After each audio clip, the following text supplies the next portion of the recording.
Vamos a continuar con la serie de conferencias que estamos teniendo acerca de el propósito eterno de Dios. Hablar de esto es mucho, es muy profundo. Vamos entendiendo muchas cosas, pero qué importante es saber que nosotros existimos en el seno del corazón de Dios desde antes de la fundación del mundo. Antes de que todo fuera creado, tiempo, espacio y materia, Dios pensó en nosotros. Si no has escuchado estas conferencias, puedes teclearle avivamiento en lugar de su presencia y puedes bajarlas desde ahí, puedes escucharlas desde ahí. Estamos en YouTube también, puedes entrar a YouTube, teclear avivamiento en lugar de su presencia, para que puedas oír esta tremenda palabra y revelación que está transformando y que va a transformar la manera en que nosotros pensamos. Va a transformar una mente natural, nuestra mente natural la va a transformar, y la mente de Cristo va a comenzar a operar en nosotros, que es una mente sobrenatural, que es la mente que se alinea, que discierne los pensamientos del corazón de Dios, que discierne las intenciones del corazón que Dios tuvo desde antes de la fundación del mundo. Recuerda, porque este propósito es un hecho terminado. Este propósito de Dios fue legalizado a través del pacto de redención con Cristo en la eternidad y está consumado. Por eso yo te he dicho, nosotros no estamos aquí para ver si podemos. Estamos aquí porque eternamente Dios escribió esta historia, este propósito, asignación y destino para nuestras vidas, para aquellos que estamos en Cristo Jesús. Esta vida no es una búsqueda de un camino, sino esta vida es encontrar ese propósito y alinearnos, y entonces todas las cosas obran para bien. El propósito eterno de Dios. Dios no está comprometido con nada que no sea su propósito.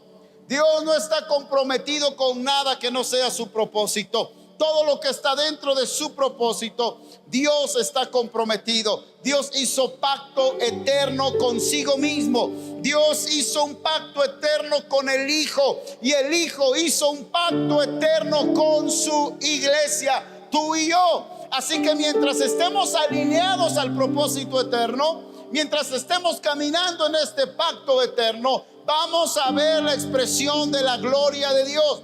Vamos a ver la expresión del poder de Dios. Vamos a ver la expresión de toda la manifestación de todo lo que Dios es, todo lo que Dios tiene y todo lo que Dios puede hacer. Lo voy a volver a repetir. Mientras estemos alineados al pacto eterno, mientras estemos alineados al propósito eterno, vamos a ver la expresión de todo lo que Dios es, porque la gloria de Dios es algo tangible.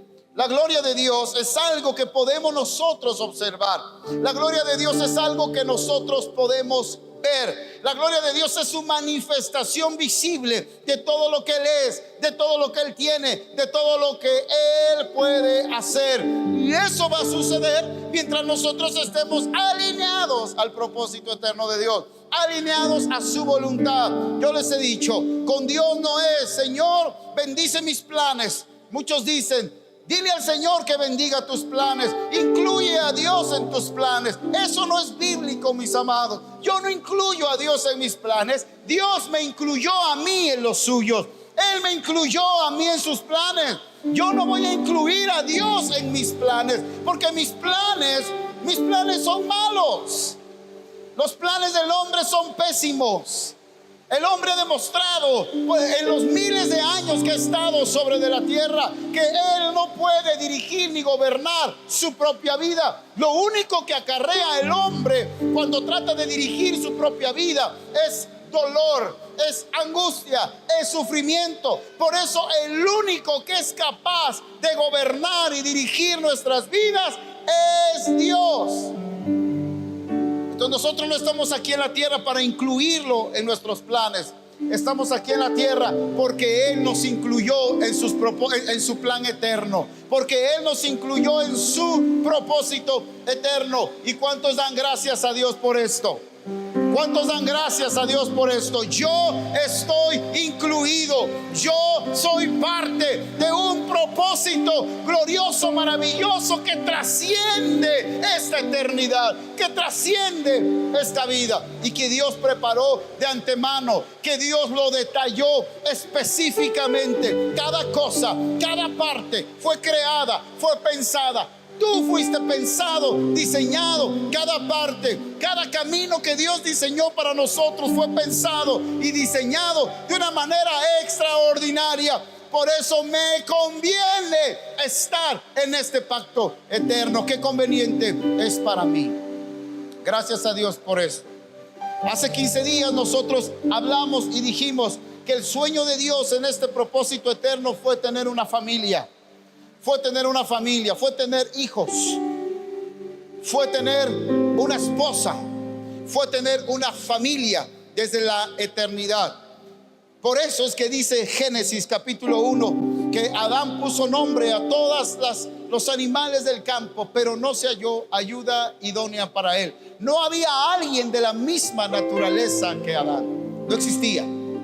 Entonces, ahí lo que la Biblia nos está diciendo es que el sueño del corazón de Dios fue tener una familia también. Pero fue tener una familia con su misma naturaleza. Fue tener hijos de su misma naturaleza. Porque Dios no se relaciona con nadie que no tenga su naturaleza. Dios no puede relacionarse con nadie que no tenga su naturaleza. Así como Adán no halló una pareja para él porque no había alguien de su misma naturaleza. Pero atención con esto, porque qué maravilloso es. Porque Dios es Dios. Dios es divino. Dios es sobrenatural. Dios es santo. Dios es justo. Dios es perfecto. Entonces, para que alguien pudiera tener comunión o relación con él, debía de tener su misma naturaleza. Luego Dios, yo les decía, cuando Adán no encontró ayuda idónea, Dios echó a andar a dormir. Adán estaba durmiendo. Dios del costado de Adán construyó a una mujer y la trajo a Adán. Y cuando Adán la vio, Adán dijo: oh, no había alguien de mi naturaleza en toda esta creación. Pero ahora esto que está delante de mis ojos, esta que está delante de mis ojos, es carne de mi carne, huesos de mis huesos y carne de mi carne. Por eso será llamada varona, dijo, ¿verdad? Será llamada Eva, y le pusieron por nombre Java, o le pusieron por nombre Eva, de su misma naturaleza, con la cual él pudo relacionarse, con la cual Adán pudo compartir. Pues ahí se estaba revelando el sueño del corazón de Dios. Por eso es que el apóstol Pablo dice en Efesios capítulo 5: maridos, amad a vuestras mujeres como Cristo amó a la iglesia, se entregó por ella, se la presenta a sí misma limpia y sin mancha. Y al terminar ese pasaje, Pablo dice: grande misterio es este, pero yo lo digo con respecto de Cristo y de su iglesia. Porque así como hubo un primer Adán, hubo también un segundo Adán. Y así como hubo una primera Eva, también hay una segunda Eva. ¿Quién es el primer Adán? Pues obviamente Adán, ¿verdad? Pero ¿quién es el segundo Adán? El segundo Adán es Cristo. Y no halló ayuda idónea para él. Atención con esto. No había ayuda idónea para él.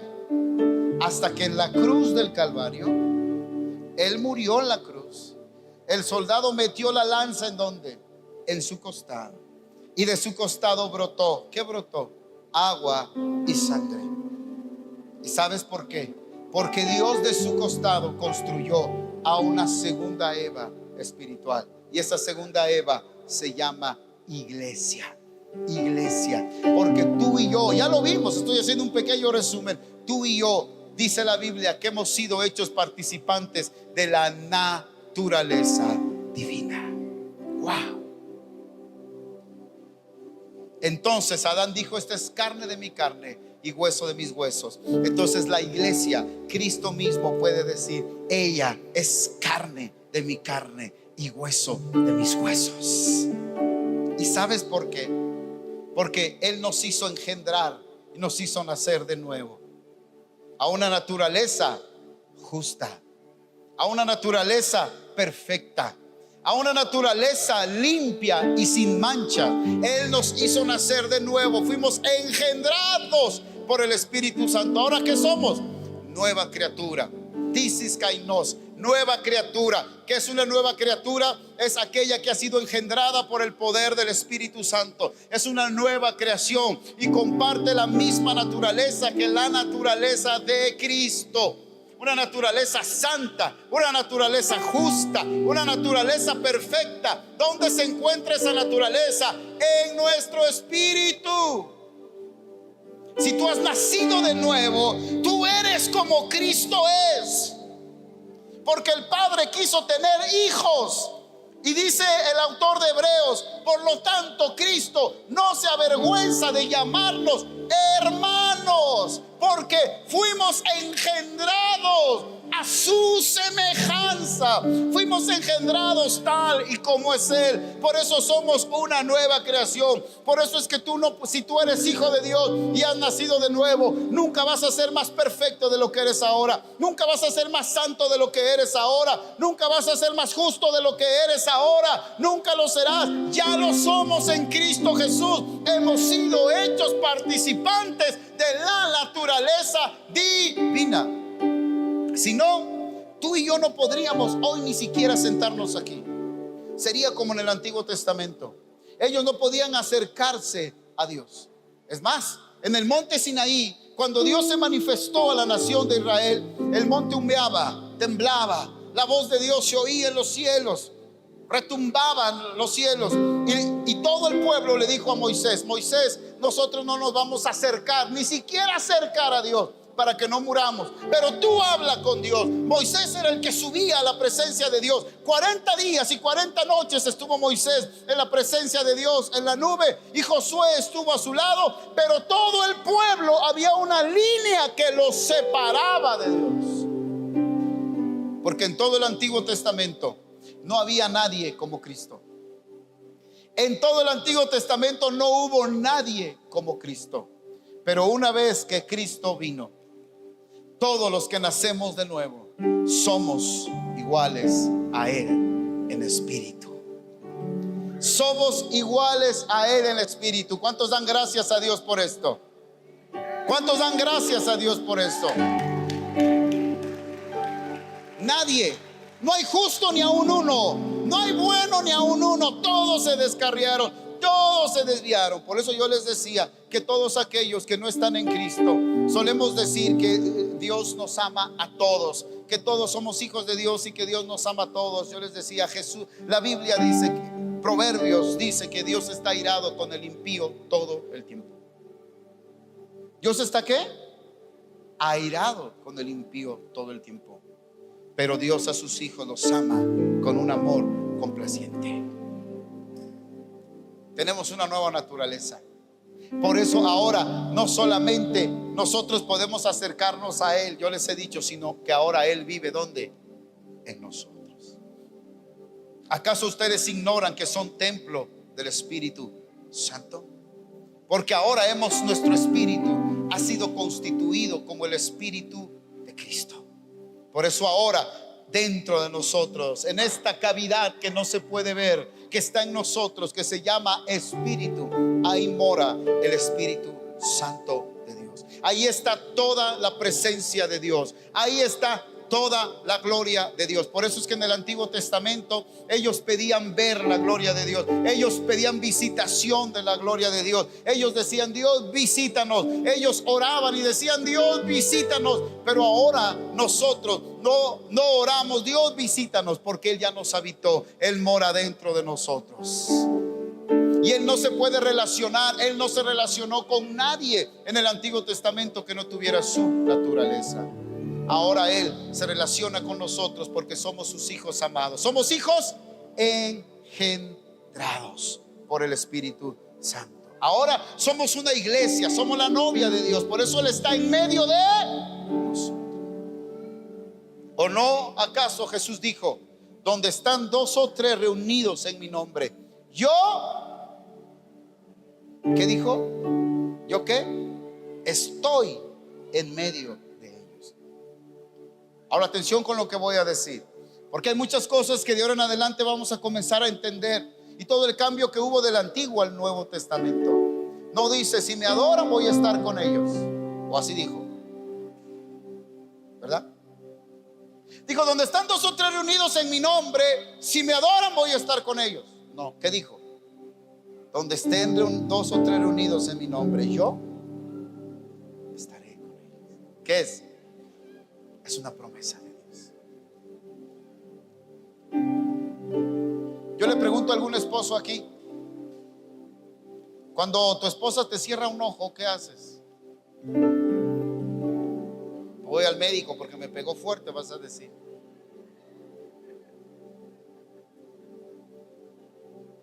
Cuando una esposa te cierra un ojo, así me hace mi esposa, y aprendió. Estoy trabajando, llega y me dice, amorcito, y me cierra un ojo. Todavía aguanto. Y le digo, apártate de mí, Satanás.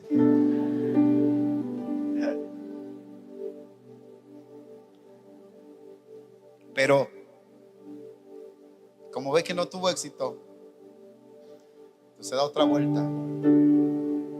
Pero entonces ahora me cierra los ojos 2 veces. Y entonces ya no aguanto. Soy débil. Tengo carne. Amén.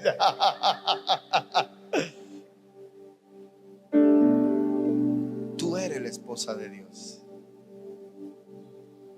Por eso es que adoramos a Dios, bendecimos a Dios. Pero antes decíamos, parecíamos así como los sacerdotes de Baal. Griten más fuerte para que Dios los oiga. Quizás está dormido. Canta más para que la presencia de Dios baje.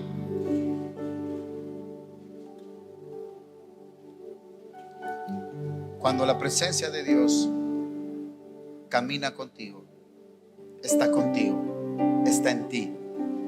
Y cuando tú te dispones y nos disponemos a corporativamente adorarlo, Dios no viene, Dios ya está aquí.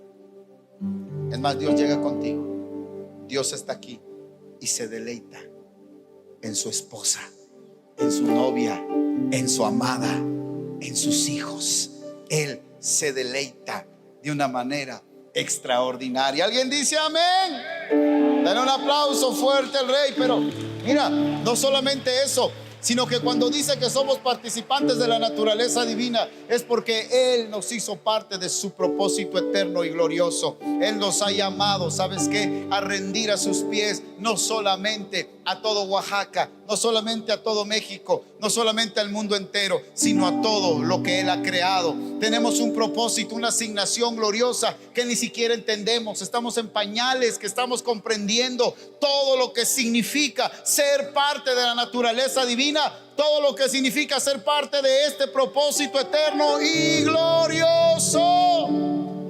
Es maravilloso. Es maravilloso lo que nos espera. Es maravilloso lo que Dios trazó desde la eternidad. Por eso dice, a los que antes llamó, a los que antes conoció, a esto los llamó. A los que llamó los predestinó. A los que predestinó los justificó. Y a los que justificó los glorificó. Está hecho, está terminado. Dios lo hizo todo, te incluyó a ti. Tú eres su hijo amado, tienes su naturaleza, tienes su espíritu dentro de ti. Somos su novia, somos su iglesia. Él hizo pacto eterno con nosotros. Nunca nos dejará, pase lo que pase. Él está con su iglesia, Él camina con su iglesia, Él respalda a su iglesia. Toda su autoridad se la dio a su iglesia, toda su gracia se la dio a su iglesia, todo su poder, su unción se la dio a su iglesia, porque Él la ama, Él nos ama. Se casó con nosotros con un propósito eterno, con un pacto eterno, en un pacto eterno. Pero también a nosotros Dios nos llama familia.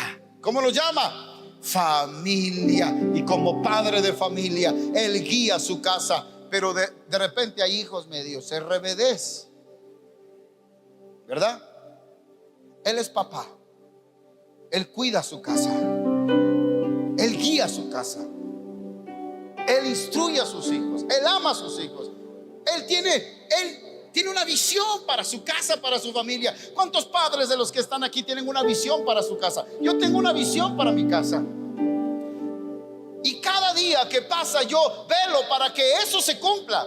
¿Qué es lo que yo creo que Dios dio a mi familia, dio a mis hijos? Y velo para que mi esposa camine en el propósito de Dios, en la asignación que Dios le ha dado. Y velo para que mis hijos caminen en la asignación que Dios les ha dado, enseñándolos, corrigiéndolos, estando con ellos, animándolos, sirviéndolos, porque anhelo que mi casa cumpla el propósito por el cual fue llamado, que cumplamos la asignación que Dios nos ha dado. Todo hombre de Dios, toda cabeza de hogar debe de hacer esto, tiene que hacer esto. Cuanto más nuestro Padre Celestial hace esto.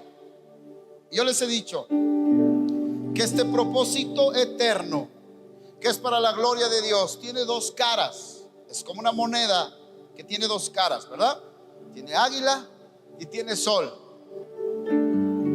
Quiero tratar de explicarlo de la manera más sencilla, que es lo que he estado haciendo. Por una parte está la salvación en el propósito eterno, el pacto de redención.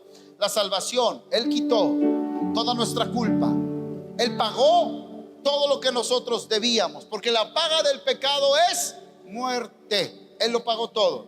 Él rompió el acta de los decretos, el pagaré que había en nuestra contra. Dice Pablo, un pagaré que tenía nuestra firma. Y en ese pagaré estábamos nosotros empeñados. Éramos esclavos al pecado, reos de la ira de Dios. Merecíamos solamente la muerte, pero este plan ya estaba trazado desde la eternidad. Por eso es el pacto de redención. Jesús dijo, yo voy a morir por ellos, yo voy a ser sustituto de ellos. Por eso Él en la cruz, cuando murió, yo les he dicho que Él dijo, ¿qué dijo? Consumado es. Consumado es. Él llevó sobre sí el acta de los decretos, pagó, rompió, lo hizo pedazos, dándonos a nosotros salvación eterna, vida eterna. Y una vez que nos la dio para siempre. Somos salvos para siempre, somos hijos para siempre. ¿Cuántos dicen amén? La iglesia no debe de vivir en esa paranoia, de pensar que por sus obras va a obtener la salvación. Nada de lo que nosotros podamos hacer va a ganar un apéndice de la salvación de Dios para nuestras vidas. Él nos justificó, Él nos ha santificado, Él nos hizo nacer de nuevo. Así que una vez que somos salvos para siempre. ¿Alguien dice amén? Dale un aplauso fuerte al Rey de Reyes y Señor de Señores. Pero dentro de este propósito eterno, Efesios capítulo 2 versículos 9 y 10, Él diseñó caminos en los cuales nosotros anduviéramos. Porque yo les he dicho, una cosa es que Él quitara todos los cargos en nuestra contra para que nosotros no fuéramos al castigo eterno y al infierno. Porque es real. Dios es justo. Dios es justo. Es bueno. Es amor. Pero también es justicia.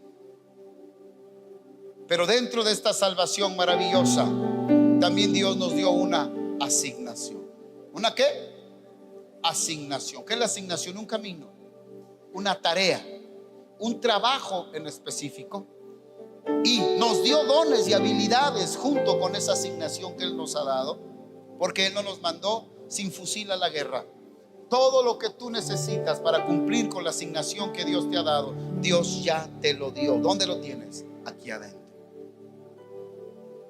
Dios puso en nosotros todo el equipamiento que nosotros necesitamos. Di conmigo, asignación. De tal manera que aquel que ha creído en Cristo Jesús y ha nacido de nuevo es salvo. Él no va a hacer nada por su salvación. Cristo lo hizo todo. Lo único que tenemos que hacer es aceptar el regalo de la salvación. Pero cuando hablamos de la asignación en la vida, es diferente. Aunque la salvación tiene que manifestarse de manera plena también en la asignación, porque es como las dos caras de la moneda. Si me puedo explicar con esto. Muchos puede que sean reprobados en su asignación.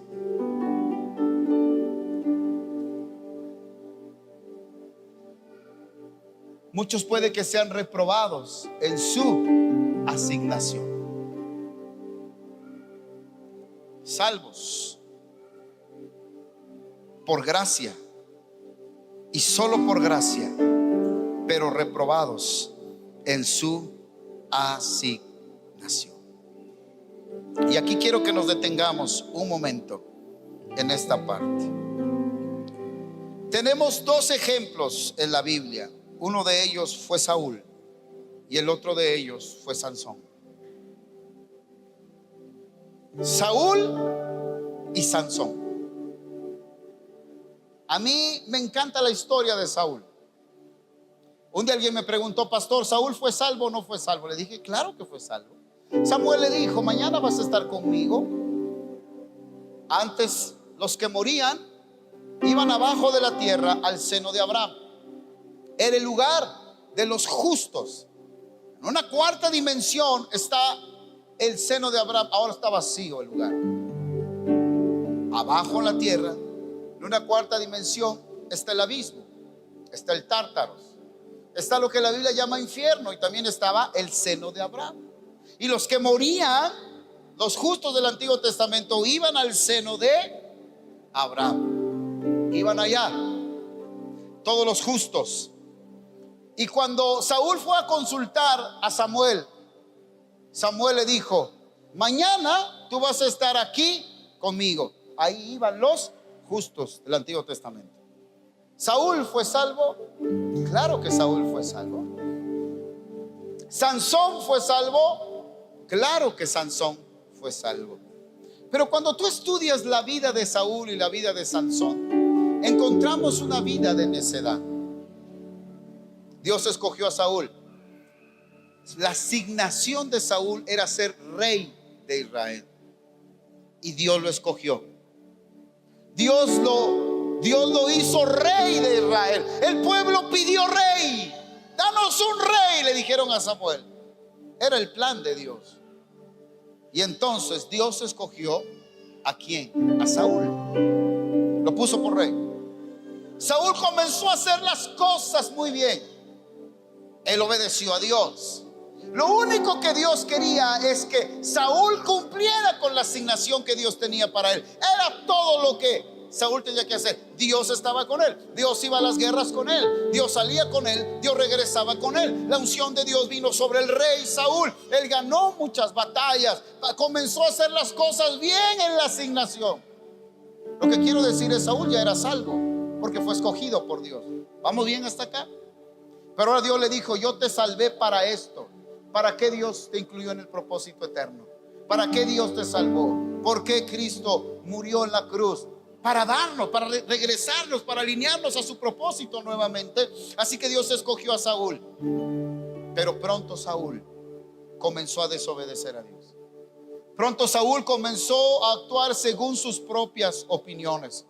Y una y otra vez Saúl desobedeció a Dios. A tal grado que la tercera vez que Saúl desobedeció a Dios, Samuel le dijo: tienes que esperar a que yo llegue. Estaba en una guerra con los filisteos, y Samuel le dijo: Saúl, tienes que esperar a que yo llegue.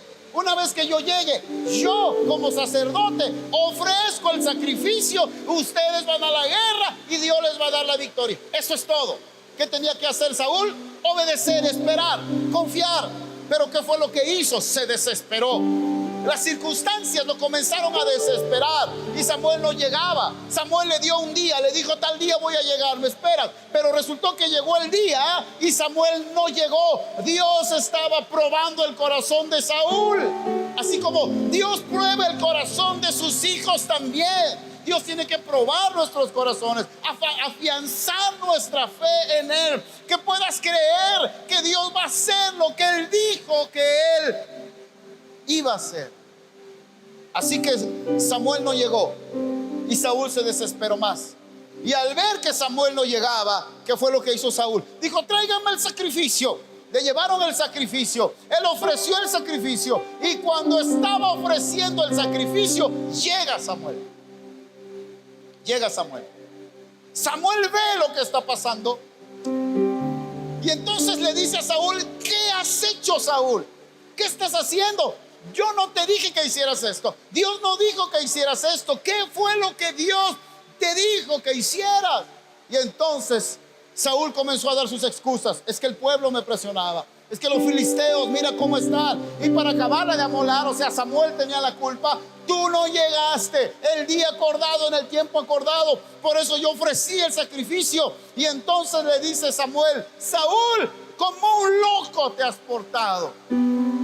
Locamente has hecho. ¿Por qué hiciste esto? Si tú hubieras obedecido a Dios, lo único que Dios pide es que obedezcas. Y luego, en otra ocasión, Dios le dijo a Saúl: vas a ir con los amalecitas y vas a matarlos a todos. Lo vas a matar a todos. Y al rey lo vas a matar también, porque ellos habían dado muerte a tanta gente. Mis amados, eso no es genocidio. Genocidio es cuando la gente mata a otra gente y mata pueblos completos. Pero cuando Dios, que es el creador de todas las cosas, Él es el que sustenta todas las cosas y Él nos dio la vida, ¿cómo le podemos decir a Dios o acusar a Dios de algo si a Él le perteneces tú y a Él le pertenezco yo? ¿No es así que Dios le dijo a Moisés: estoy cansado de este pueblo? Estoy cansado del pueblo de Israel que solamente se queja.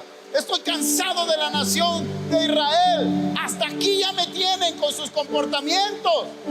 Son mis hijos, pero hasta aquí me tienen. Ya, los voy a destruir a todos y de ti voy a levantar un nuevo pueblo. Porque Dios puede hacer eso, porque Dios es Dios. Y le dijo a Saúl: vas a matar a todos, vas a matar al rey. Y cuando Samuel llegó, dijo Samuel: ¿qué es esto que yo oigo?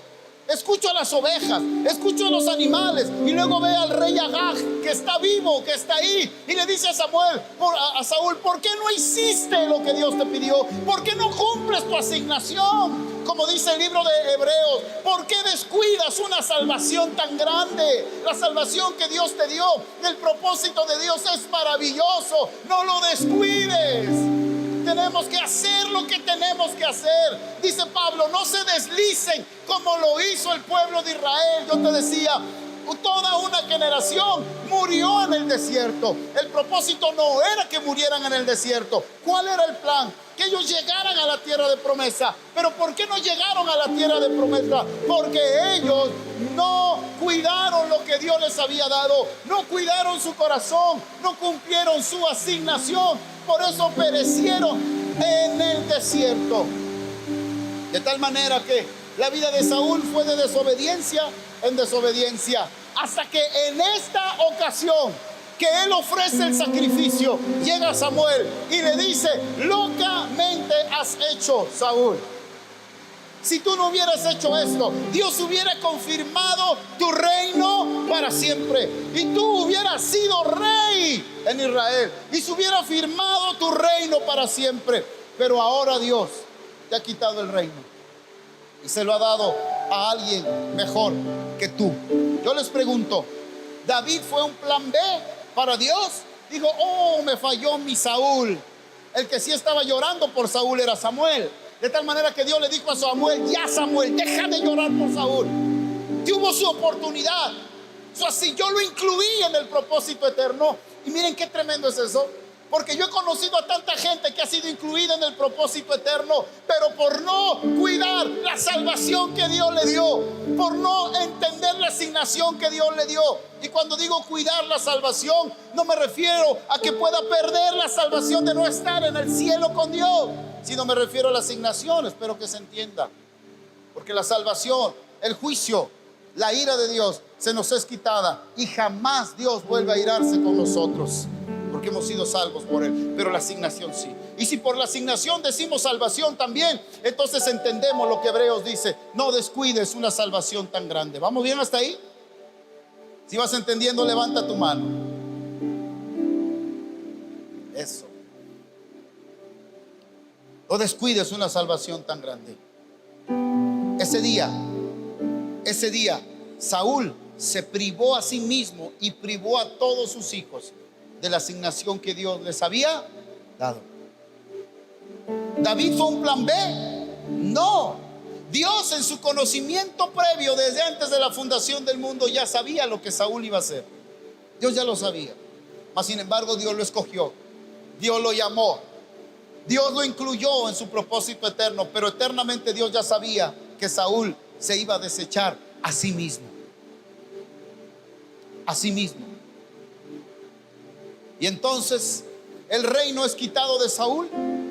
Ese día en la guerra con los filisteos, Saúl muere. Muere Jonathan. Muere la familia de Saúl. Solo queda un hijo lisiado de Saúl, un nieto lisiado de Saúl. Pero Saúl pierde el reino. Saúl perdió la salvación, ¿no? Un día lo vamos a ver. Vamos a hablar con él. Y ya no falta mucho, cada vez falta menos. Lo vamos a ver. Va a estar ahí. Pero él va a decir: no hubiera descuidado una salvación tan grande. No hubiera descuidado el propósito y la asignación que Dios me ha dado. ¿Quieres otro ejemplo? Te pongo el ejemplo de Sansón. O el ejemplo de Sansón. De Sansón. Dios llamó a Sansón desde el vientre de su madre para ser juez en Israel. Y Dios le dijo a su mamá: no vas a tomar vino desde ahora, porque él va a ser nazareo. El nazareato era un voto que hacían de consagrar su vida a Dios. Le vas a dejar crecer el cabello al chico, porque él va a ser lleno del Espíritu Santo. Va a tener una fuerza inusual. Yo lo voy a ungir para que sea juez de Israel. Dios eligió y llamó a Sansón. Sansón nació, comenzó a crecer, y había una fuerza extraordinaria en Sansón. Sansón no iba al gimnasio, no había gimnasio. Mucha gente piensa que Sansón tenía los bíceps, los tríceps y todo lo que termina en bíceps grande, que era muy musculoso, muy fuerte. Dicen los historiadores y los expertos que Sansón era lánguido. ¿Qué era eso? Flaco. Así era Sansón. Por eso es que sabían que algo sobrenatural pasaba, porque como un hombre tan flaco podía cargar una puerta que pesaba 500 kilos. Arrancó la puerta de la ciudad, se le echó sobre sus hombros Sansón, porque el Espíritu de Dios venía a Sansón y lo usaba de una manera sobrenatural. Pero Dios le dijo a Sansón: Sansón, en la asignación que yo te he dado, por favor, no vas a tocar cosa muerta.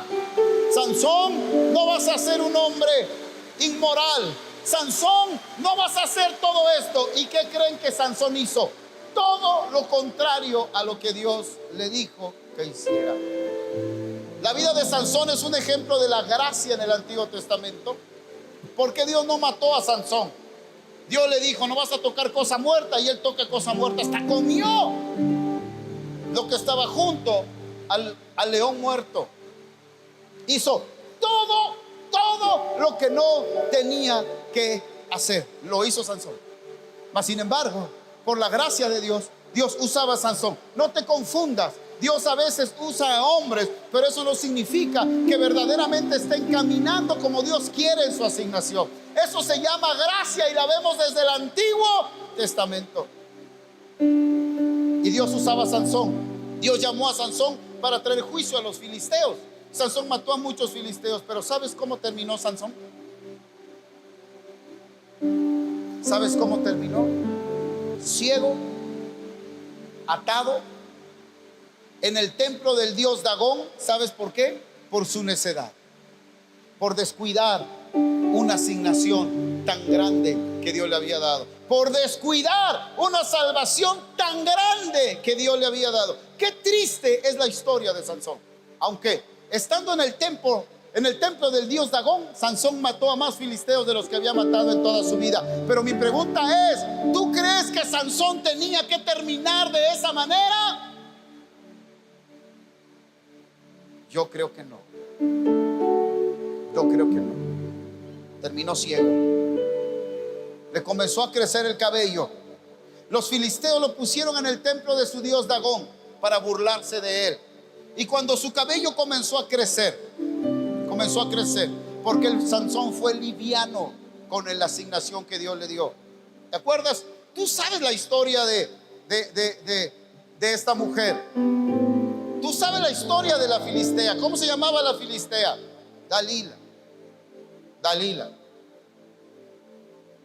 Dios le dijo: no te cases con una filistea. ¿Y qué fue a hacer Sansón? A buscarse una filistea. Yo creo que mejor le vamos a decir: cásate con las filisteas, órale, para que no lo hagan, porque a veces el Hijo de Dios hace todo lo contrario a lo que Dios dice. Y como no pasa nada, atención, como no pasa nada, no viene la mano de Dios y te agarra de la oreja y que te dije que no lo hicieras. No, que Dios corrige a sus hijos. Pero cuando ya tienes el problema hasta el cuello, te das cuenta de lo que hiciste o de lo que has hecho. Así que Sansón terminó así en el templo del dios Dagón, avergonzado. Le sacaron sus ojos. Y yo creo que Sansón no debió de haber terminado de esa manera. Ahí Sansón murió junto con los filisteos. ¿Sabes que hay hijos de Dios? ¿Sabes que hay hijos de Dios que tienen muertes prematuras? Yo te decía hace algunas semanas, Dios se llevó a Enoc. Dice la Biblia: Enoc caminó con Dios porque Dios se lo llevó, porque dijo: este no va a aguantar en esta vida así, vámonos. Y se lo llevó. Hay gente que Dios se lleva así. Tú dices: pero ¿por qué se murió fulanito de tal? ¿Por qué se fue si tan joven que era? ¿Por qué se murió? Por necio. Por eso. Hay hijos de Dios que no deberían de estar como se encuentran el día de hoy, pero han descuidado una salvación tan grande. Y Dios es papá. Di conmigo: Dios es papá. Dios es papá. Mira, esa es la historia de Saúl. Esa es la historia de Sansón. Así que cuando hablamos acerca de la asignación, eso es lo que puede pasar.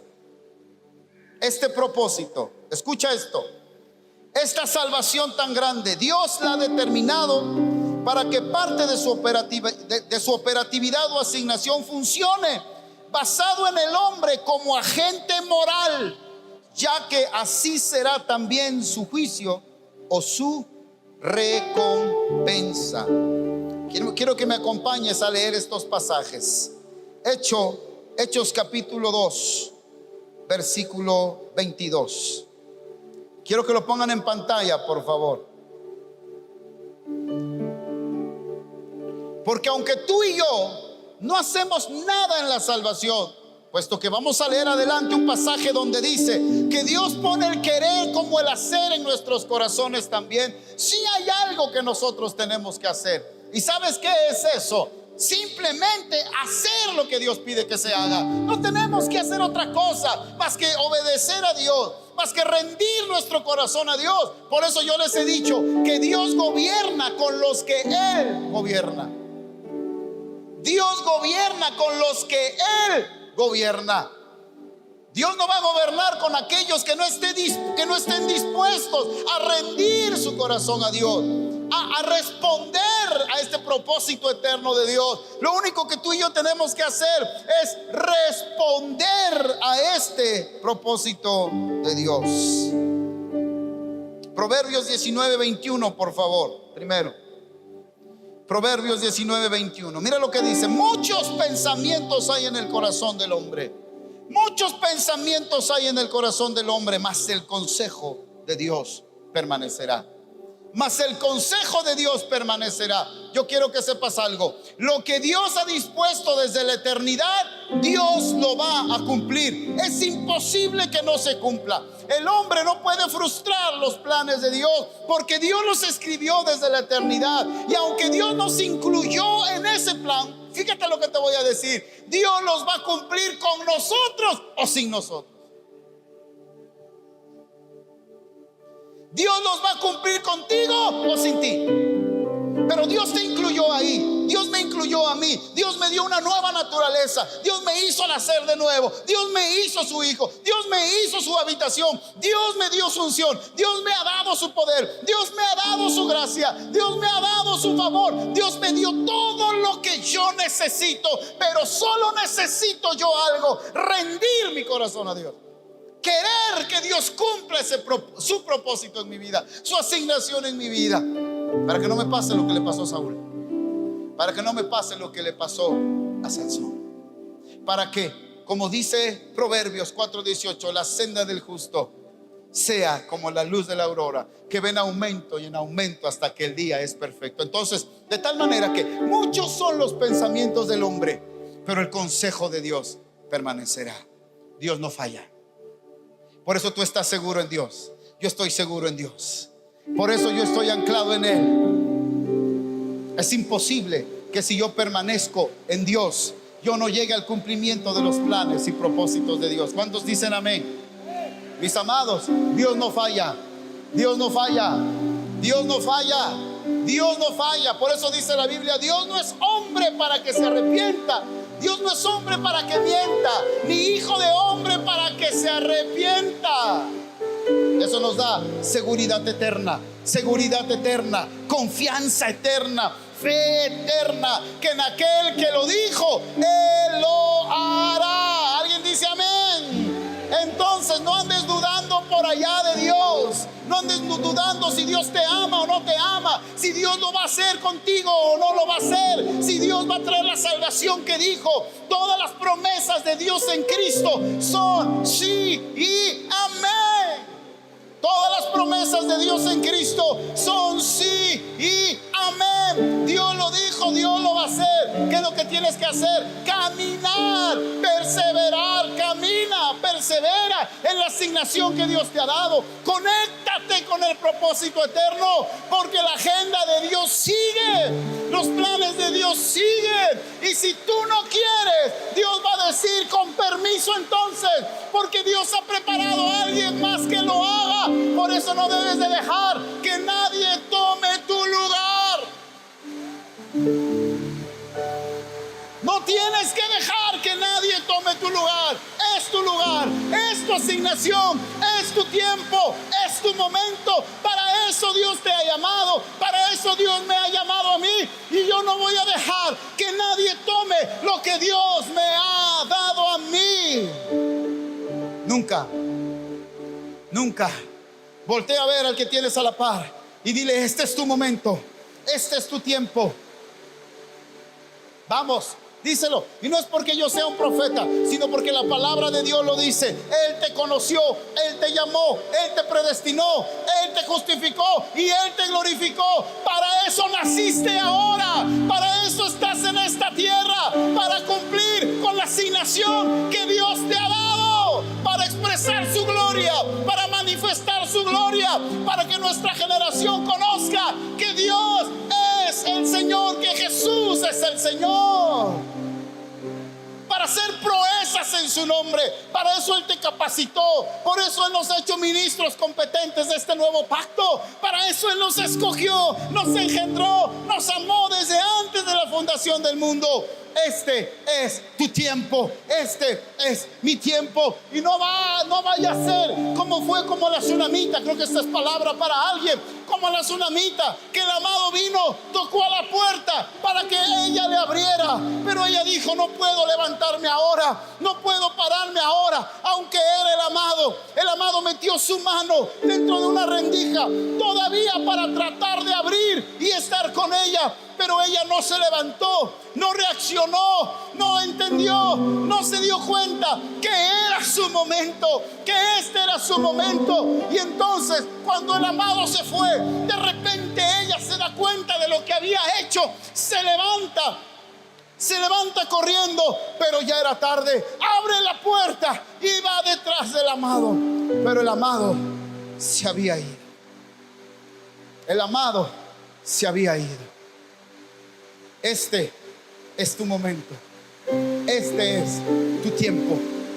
Este es el día y la hora que Dios preparó, que Dios predestinó desde antes de la fundación del mundo, para que la iglesia, el remanente en las naciones se levante, para que los hijos se levanten, para que su amada se levante y cumpla con la asignación que Él le ha dado, una asignación gloriosa, porque ¿sabes cuál es la asignación que tenemos? Que esta tierra conozca la gloria de Dios, la gloria que tú portas, el poder que tú portas, su gracia que tú portas.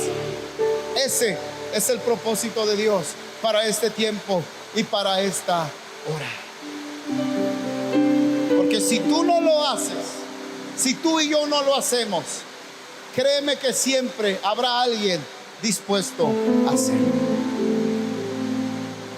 Y aunque un día estaremos delante de la presencia de Dios, habremos perdido esta oportunidad gloriosa de cumplir con la asignación que Dios nos ha dado. Yo te pregunto, ¿por qué te lo piensas tanto? ¿Por qué lo meditas tanto? Ay, voy a pensar si voy a cumplir mi asignación. Ay, voy a pensar si voy a servir a Dios. Ay, voy a pensar si me voy a alinear a los propósitos de Dios. Iglesia, no hay nada que pensar. Lo que tenemos que hacer es darle gracias a Dios que nos ha incluido en esta salvación tan grande y decirle: Señor, aquí está mi vida, aquí está mi casa, aquí está mi corazón, aquí está todo lo que soy. Usa mi vida, usa mi vida, usa mi corazón, usa mi casa, usa mis hijos, todo lo que tú me has dado, úsalo, Señor. Y entonces veremos en este último tiempo levantarse esa generación y ese remanente, esa iglesia gloriosa que Dios preparó para el final de estos últimos tiempos. Así que avivamiento, termino con esto. Este es tu tiempo. Quiero que le digas al que tienes a la par: este es tu tiempo. Dile, este es tu tiempo. Este es tu tiempo. Este es tu momento. Tienes todo lo que necesitas. Lo único que necesitas hacer es responder, porque hasta Él, el Espíritu Santo, pone el querer como el hacer en nosotros. Y hay algunos que tienen en su corazón un deseo y el fuego en su corazón. Este es tu momento. Dale un aplauso fuerte al Rey de Reyes y Señor de Señores. Y ponte de pie. Ponte de pie. Este es tu momento. Iglesia, este es tu momento. Y todos aquellos que nos escuchan, todos aquellos que están viendo esta transmisión, este es tu momento. Voltea nuevamente con la persona que tienes a la par y dile: este es tu momento.